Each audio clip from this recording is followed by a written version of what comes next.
Hello. तो आज हम पढ़ने वाले हैं फंडामेंटल्स ऑफ एक्सटेंशन एजुकेशन का रीऑर्गेनाइज्ड एक्सटेंशन सिस्टम।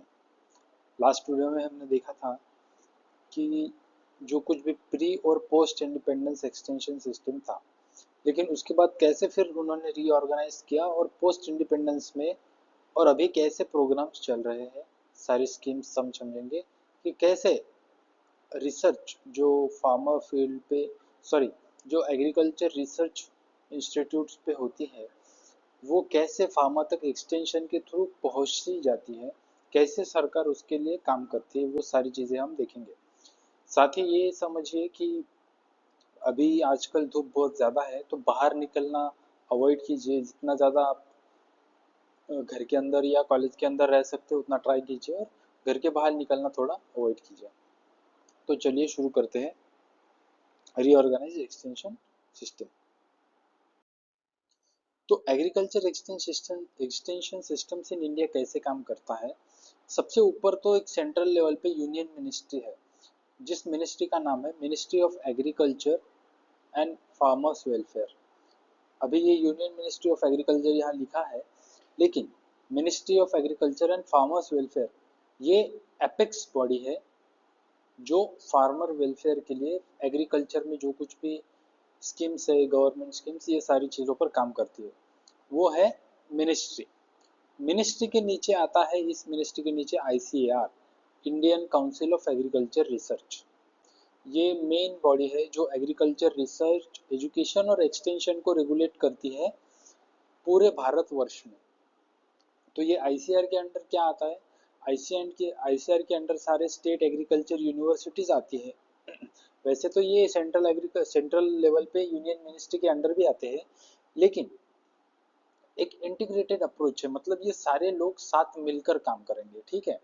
तो आईसीआर जैसा आप देखेंगे कि जैसे आप बीएससी केमिस्ट्री या फिर बीए और बीकॉम, ये सारी चीज़ें यूजीसी के अंडर आती है, यूनिवर्सिटी ग्रांट्स कमीशन। वो यूजीसी रूल्स बनाती है सारी यूनिवर्सिटीज़ के लिए। स्टेट एग्रीकल्चर यूनिवर्सिटीज़ जो है, जैसे हमारे महाराष्ट्र में आप देखोगे 4 एग्रीकल्चर यूनिवर्सिटीज है जो स्टेट के अंडर आती है। तो सारे भारतवर्ष में जितने भी स्टेट एग्रीकल्चर यूनिवर्सिटीज होंगे या फिर रिसर्च स्टेशन होंगे, केवीके होंगे, ये सारा सब किसके अंडर आता है, आईसीआर के अंडर। जो आईसीआर अपना स्कीम बनाएगा, पॉलिसी बनाएगा, लॉज बनाएगा और अपना डायरेक्शन देगा कि यूनिवर्सिटीज को ऐसे काम करना है, वैसे यूनिवर्सिटीज काम करती है। तो ICR is the apex body जो एग्रीकल्चर एजुकेशन, रिसर्च और एक्सटेंशन को रेगुलेट करता है इंडिया में। ठीक है। तो आईसीआर के अंडर क्या आता है, agriculture technology application research institute आता है। उसके अंदर कृषि विज्ञान केंद्र केवीके आपने सुना होगा, जहाँ पर ट्रेनिंग सपोर्ट फार्मर को दी जाती है। और रिसर्च जो रिसर्च स्टेशन पे होते हैं आईसीआर के, वो केवीकेज में फार्मर को डेमोन्स्ट्रेट किए जाते हैं, मतलब फार्मर को दिखाया जाता है कि कैसे रिसर्च होती है, और वो रिसर्च को फार्मर तक पहुंचाने का काम काम है कृषि विज्ञान केंद्र का। उसके बाद में सेंट्रल लेवल के अंदर डायरेक्टरेट ऑफ एक्सटेंशन भी आप देख सकते हैं, एक डिपार्टमेंट समझ लो एक्सटेंशन का, जिसके अंडर आता है आत्मा। आत्मा मतलब एग्रीकल्चर टेक्नोलॉजी मैनेजमेंट एजेंसी। फिर आता है सेंट्रल लेवल के नीचे स्टेट लाइन डिपार्टमेंट्स। तो स्टेट्स के कुछ एग्रीकल्चर डिपार्टमेंट्स होते हैं, साथ ही उसके साथ और agriculture, horticulture, dairy, fisheries and sericulture, इन सारे डिपार्टमेंट्स भी होते हैं स्टेट के अंदर, जो आत्मा के साथ मिलकर काम करते हैं, केवीके के साथ मिलकर भी काम करते हैं। ऐसे यूज स्टेट एग्रीकल्चर यूनिवर्सिटीज का काम क्या है, टीचिंग करना, रिसर्च करना और एक्सटेंशन करना। रिसर्च को फार्मर तक पहुंचाना ही हम एक्सटेंशन कहते हैं। ठीक है। तो इस ऐसे यूज के अंडर ही केवीके आता है। एक्चुअली होता ऐसे है, आईसीआर के अंडर ऐसे यूज है और ऐसे यूज के अंडर केवीकेस है। तो इनडायरेक्टली केवीकेस आईसीआर के अंडर है। तो आईसीआर अगर किसके अंदर काम करता है, आईसीआर सॉरी केवीके आईसीआर के अंडर काम करता है, लेकिन स्टेट एग्रीकल्चर यूनिवर्सिटी से वो ज्यादा जुड़ा होता है। साथ ही ये हो गए सेंट्रल लेवल। ये सारे जो हमने पढ़ा, ये इतना, ये सारा गवर्नमेंट सेक्टर था। अभी बाहर जो प्राइवेट सेक्टर है वो हम देखेंगे। तो उसमें आते हैं प्रोड्यूसर ग्रुप, जैसे कि कोऑपरेटिव्स, कोऑपरेटिव क्रेडिट सोसाइटीज, या और आप देख सकते हैं कि मतलब बैंक्स या फिर micro groups. Farmer producer group मतलब कुछ फार्मर्स साथ में मिलकर काम कर रहे हैं और अपना प्रोडक्शन साथ ही ले रहे हैं। मतलब जैसे आप देखेंगे सबसे फार्मर प्रोड्यूसर ऑर्गेनाइजेशन मतलब क्या होता है सिंपली कि समझो 10 फार्मर साथ में काम कर रहे हैं और गवर्नमेंट के साथ रजिस्टर है कि वो as a farmer producer company है और वो क्या करेंगे, प्रोडक्शन अपना अपना खेती पे वो खुद लेंगे, लेकिन जब कभी कुछ इनपुट बाय करना है जैसे सीड्स, फर्टिलाइजर्स या फिर इरिगेशन सिस्टम्स, ये सारी चीज़ें वो साथ में ही खरीदेंगे। इससे क्या होगा, बल्क में उनको चीज़ें खरीदने की ज़रूरत पड़ेगी, तो इससे उनका जो इनपुट कॉस्ट है वो कम होगा, क्योंकि जब हम चीज़ें बल्क में खरीदते हैं बहुत ज़्यादा क्वांटिटी में तो पैसे कम लगते हैं, है ना वैसा।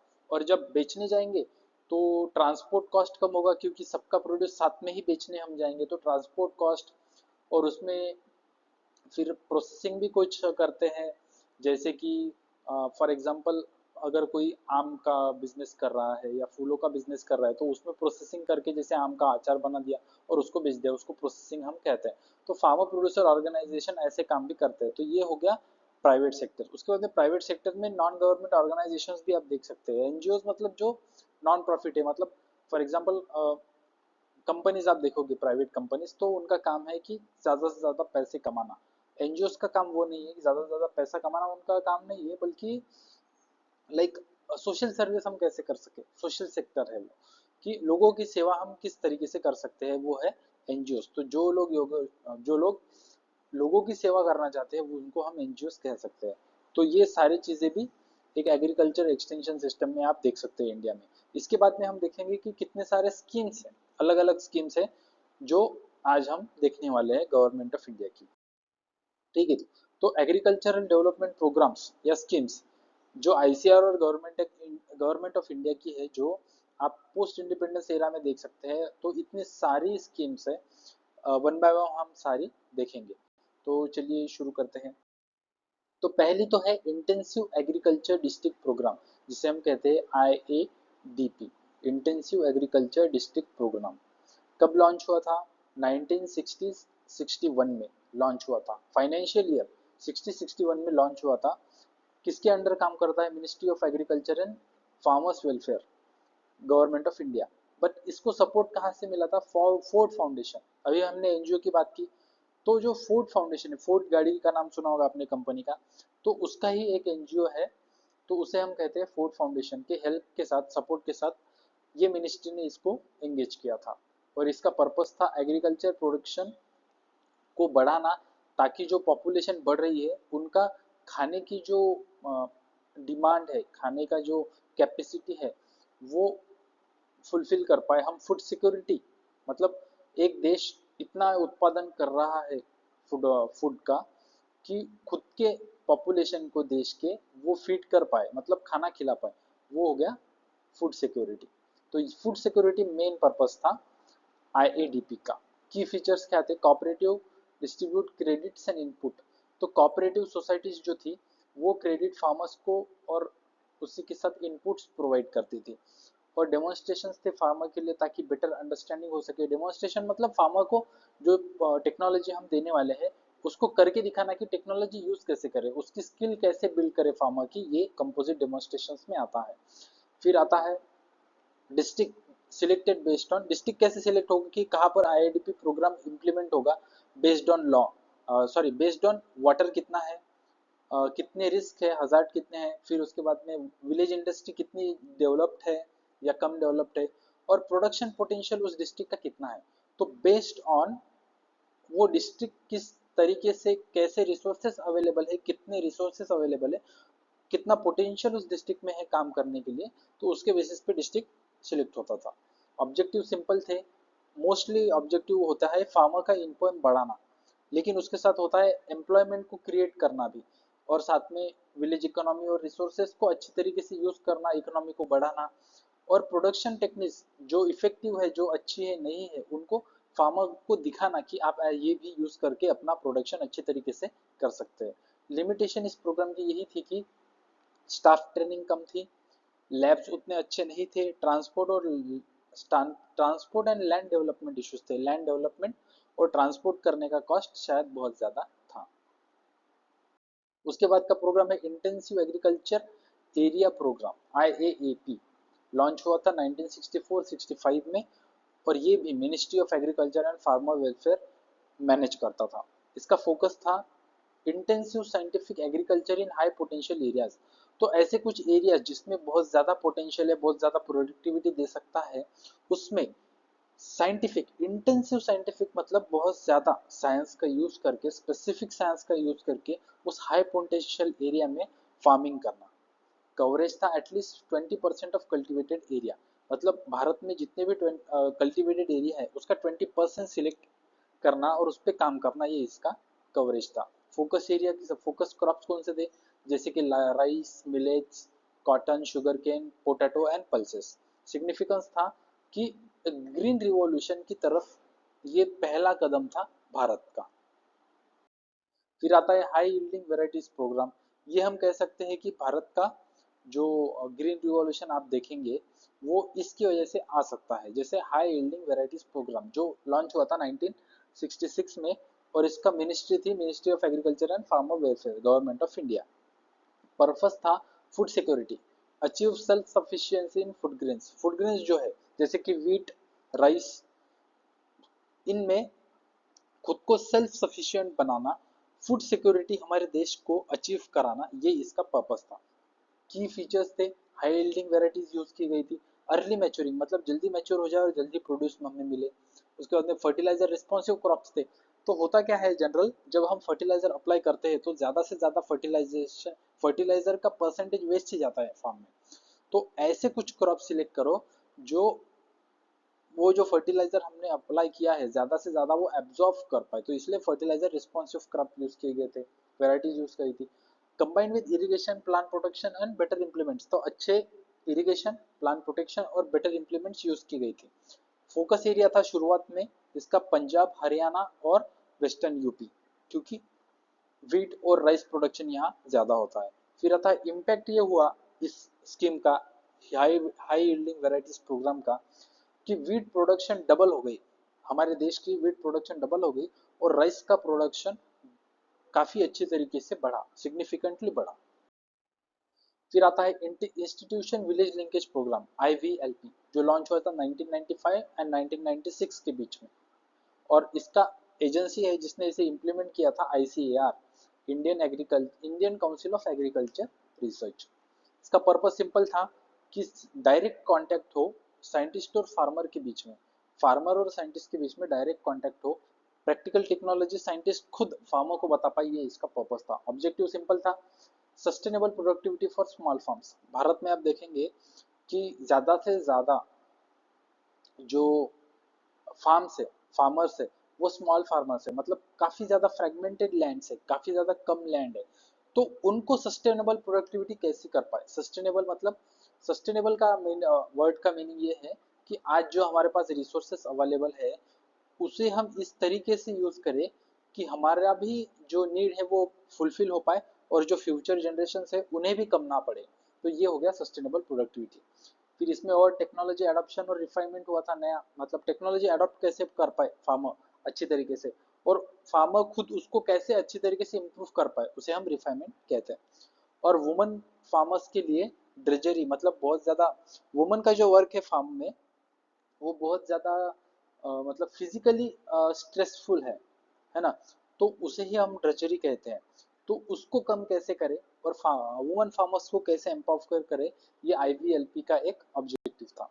फीचर्स यही थे, ऑन फार्म रिसर्च थी, फार्म के ऊपर, फार्मर के फार्म के ऊपर रिसर्च होगी, फार्मर और साइंटिस्ट को लिंक कर दिया गया डायरेक्टली, और टेक्नोलॉजी अप्रोप्रिएटनेट असेसमेंट हुई, मतलब फार्मर के लिए ये टेक्नोलॉजी कितनी ज्यादा अप्रोप्रिएट है, कितना ज्यादा वो यूज कर सकता है, उसके लिए कितना ज्यादा यूजफुल है, ये समझ के हमने फिर वो टेक्नोलॉजी उनको देते थे।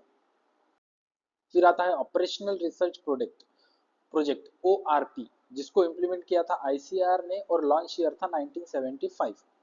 पर्पज इसका ये था कि जो टेक्नोलॉजी है, नई टेक्नोलॉजी, उसको ऑपरेशनल लेवल मतलब फार्मर तक कैसे अच्छी तरीके से टेस्ट किया जाए और उनको ये टेक्नोलॉजी कैसे दी जाए।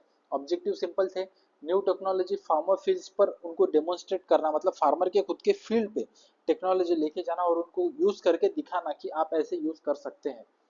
फिर आता था आइडेंटिफाई कंस्ट्रेंट्स कि कैसे, क्यों, क्या रीजंस है कि फार्मर यूज नहीं कर पा रहा टेक्नोलॉजी, उसको हम कंस्ट्रेंट्स कहते हैं। जैसे कंस्ट्रेंट कैसे आएंगे, टेक्नोलॉजिकल की टेक्नोलॉजिकल मतलब वो टेक्नोलॉजी फार्म में उसके अप्लीकेबल नहीं है, या फार्मर उस उतना स्किल नहीं है कि वो टेक्नोलॉजी यूज कर पाए। सोशो इकोनॉमिक मतलब क्या सोशल है, कल्चर उसका कैसा है, उसका मतलब आजू बाजू की सोसाइटी कैसी है उसके बेसिस पे, और उसका इनकम कितना है इसके बेसिस पे कैसे टेक्नोलॉजी वो एडॉप्ट करता है नहीं करता है वो समझना।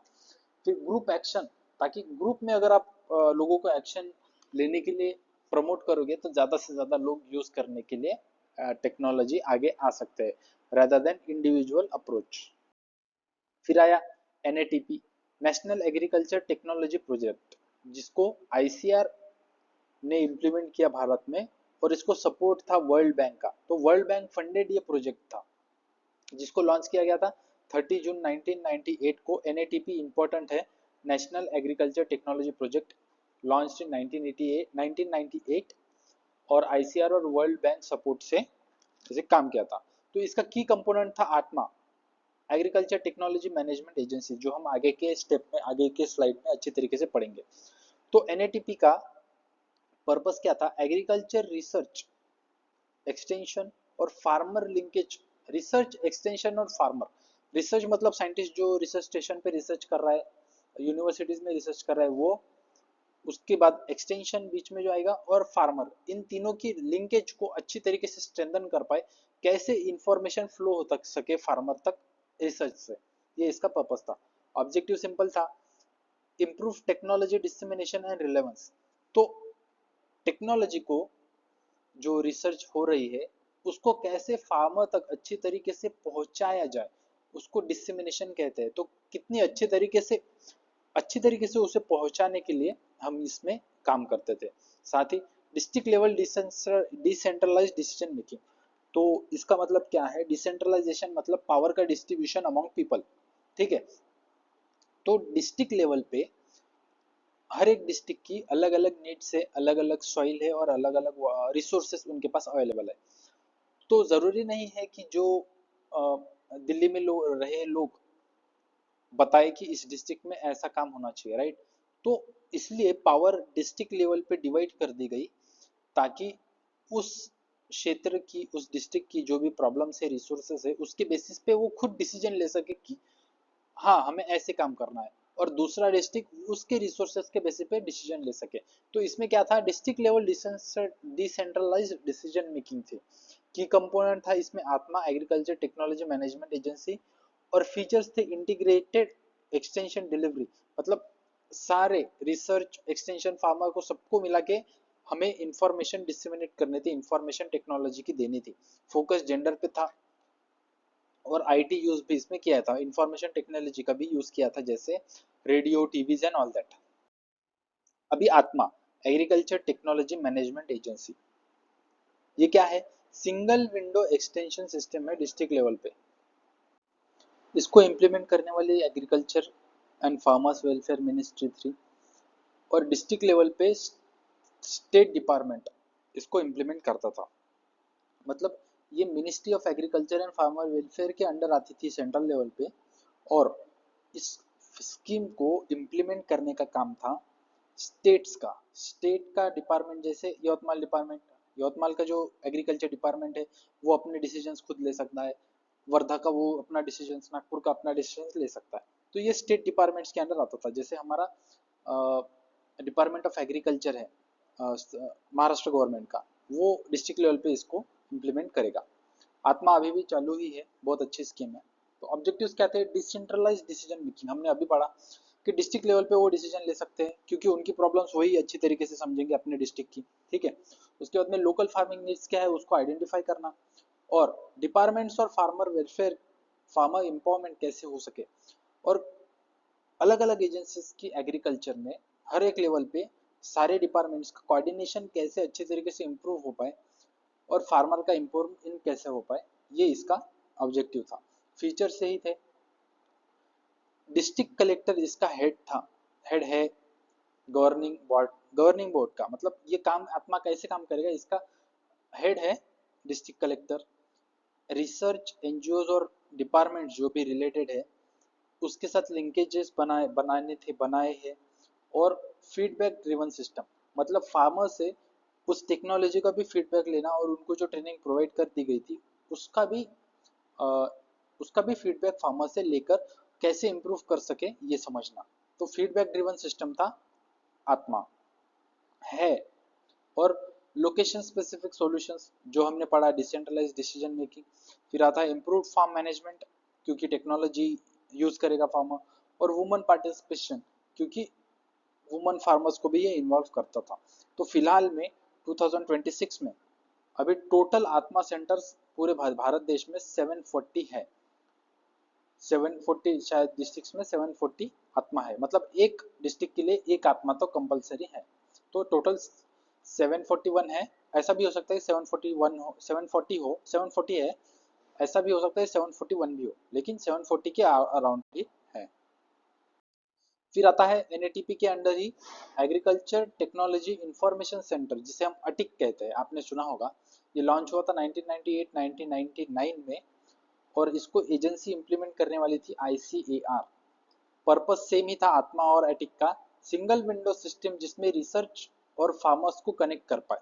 ऑब्जेक्टिव्स थे एडवाइजरी एंड डायग्नोस्टिक सर्विसेज, जैसे सॉइल, प्लांट और वेटरनरी।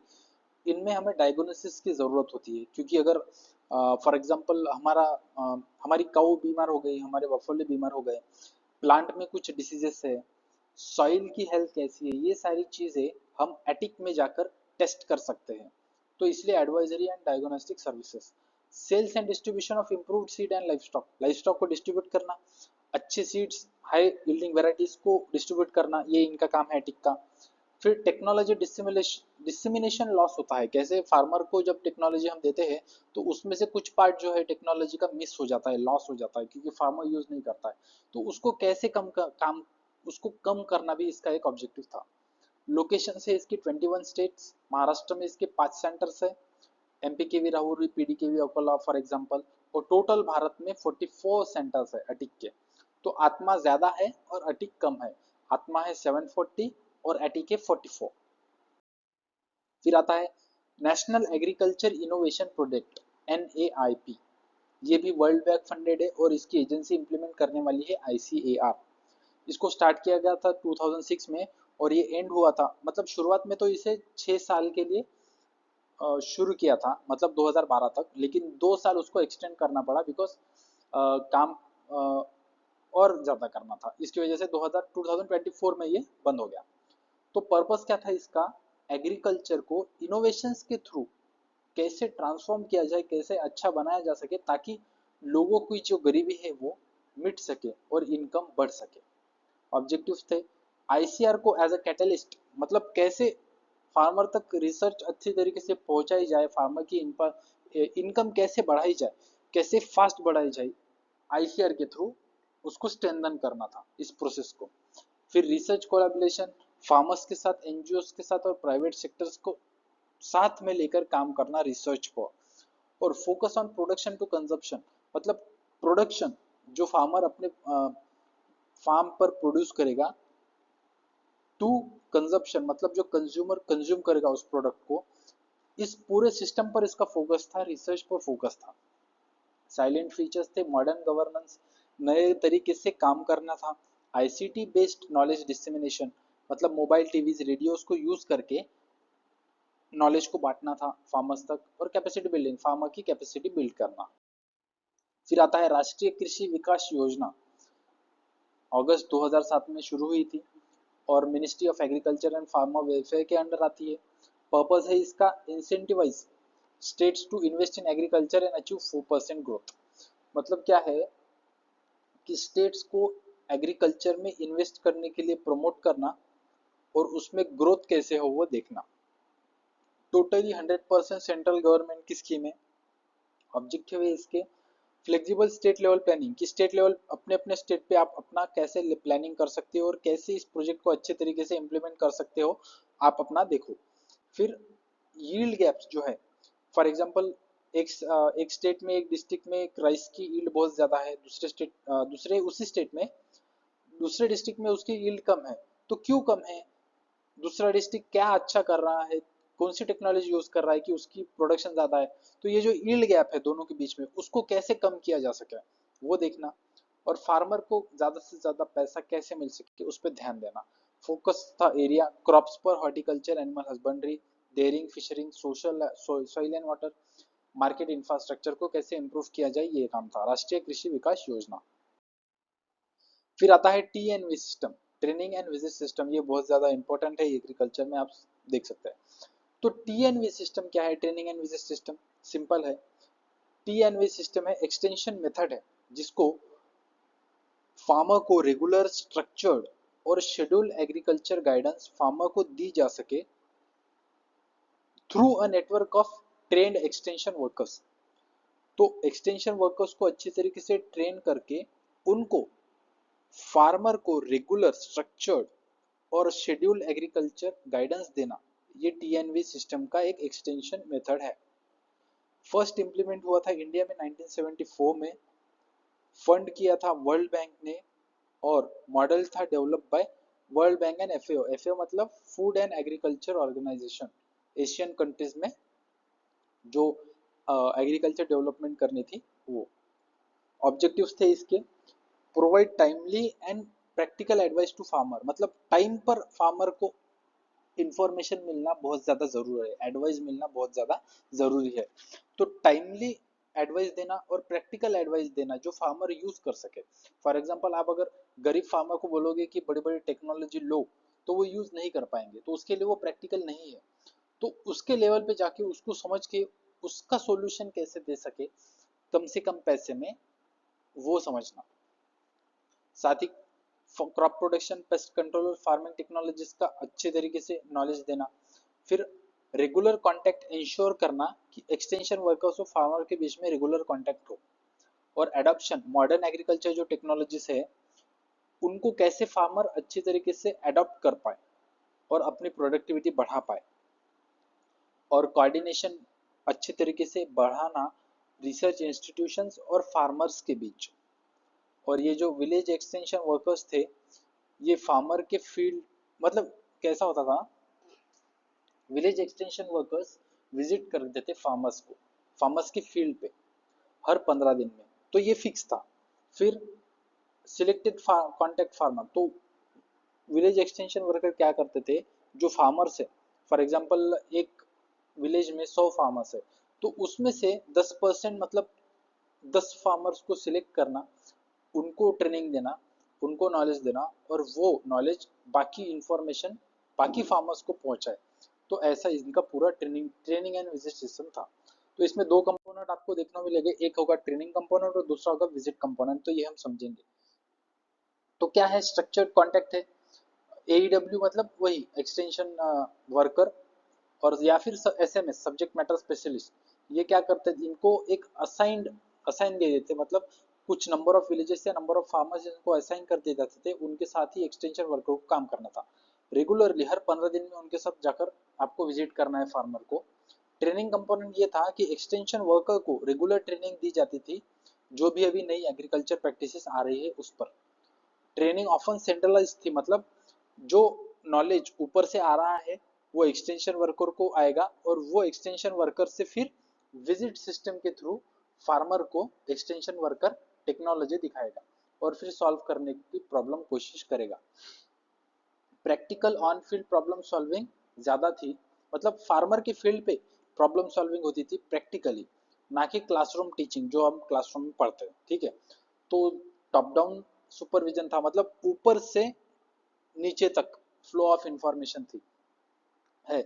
तो SMS नॉलेज किसको देता था, सुपरवाइजर्स को ब्लॉक लेवल पे, तालुका लेवल पे, और उसके बाद में वो एक्सटेंशन वर्कर्स को नॉलेज देता था। तो ऐसे टॉप डाउन सुपरविजन था, मतलब ऊपर से लोग देखते थे कि नीचे कैसे काम चल रहा है। फिर है रेगुलर रिपोर्टिंग एंड फीडबैक, मतलब रेगुलर विजिट्स होते थे हर 15 दिन में, तो विजिट करना, फिर वो टेक्नोलॉजी अडॉप्ट की या नहीं की, तो किस तरीके से की, फिर फार्मर का उस टेक्नोलॉजी के बारे में क्या फीडबैक है, क्या कहना है, वो समझना। उसके बेसिस पे अच्छी रिसर्च कैसे हो सके, अच्छे लोग एडॉप्ट कैसे कर सके टेक्नोलॉजी को, और टेक्नोलॉजी को कैसे इम्प्रूव किया जा सकता है, ये सारी चीजें समझना, ये आता है TNV सिस्टम में। एडवांटेजेस इसके ये थे टीएनवी सिस्टम के कि फ्रीक्वेंट हर 15 दिन में मिल रहे तो फार्मर से इंफॉर्मेशन हमको मिलती थी। फिर एडॉप्शन ऑफ टेक्नोलॉजी, क्योंकि फार्मर को रेगुलरली मिल रहे तो फार्मर को टेक्नोलॉजी बार बार कोई चीज़ हम बताएंगे तो वो यूज़ करने के लिए ज़्यादा मोटिवेट होगा। उसके बाद में रिसर्च एक्सटेंशन और फार्मर के बीच में बहुत अच्छा लिंकेज ये बना सकता है। लिमिटेशंस इसकी ये थे कि ट्रेनिंग और सुपरविजन की कॉस्ट बहुत ज़्यादा थी, पैसे ज़्यादा लगते थे ट्रेनिंग करने के लिए क्योंकि रेगुलर जाना था तो। और टॉप डाउन अप्रोच थी, मतलब फार्मर का पार्टिसिपेशन बहुत कम होता था क्योंकि इंफॉर्मेशन ऊपर से आ रही थी, not on the based of farmer की नीड, तो उसकी वजह से। और कैन बी ब्यूरोक्रेटिक, क्योंकि ऊपर से ही आ रहा था तो जो फार्मर की नीड थी वो ज्यादा ध्यान में नहीं आ रही थी। जो ब्यूरोक्रेट्स ऊपर जो बैठे हैं साहब लोग, वही बोलेंगे क्या करना है क्या नहीं करना, तो उसकी वजह से फिर जो फार्मर की नीड थी उस पर कम ज्यादा वेटेज था। और रिमोट और रिसोर्स पुअर एरिया जहाँ पर बहुत दूर है, सड़क भी नहीं है उस गांव का, और रिसोर्स भी उस एरिया के पास बहुत कम है, तो वहाँ पर इफेक्टिव ये नहीं हो पाया। तो आज हमने देखा रीऑर्गेनाइज एक्सटेंशन सिस्टम, जिसमें हमने अलग अलग स्कीम्स देखे। अब हम देखेंगे अगला।